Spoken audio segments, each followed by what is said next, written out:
कारोबारी हफ्ते के 5वें रोज इंटरबैंक में डॉलर 13 पैसे महंगा हो गया। जुमे के रोज डॉलर 287 रुपये 3 पैसे पर बंद हो गया।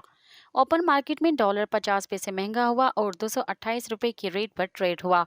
दूसरी जानिब पाकिस्तान स्टॉक एक्सचेंज मुल्की तारीखी बुलंद तरीन सतह पर पहुंच गई है। तफसीलात के मुताबिक पाकिस्तान स्टॉक एक्सचेंज 100 इंडेक्स में 1161 पॉइंट का इजाफा हुआ। कारोबार के दौरान इंडेक्स 55,422 पॉइंट्स पर ट्रेड करते देखा गया।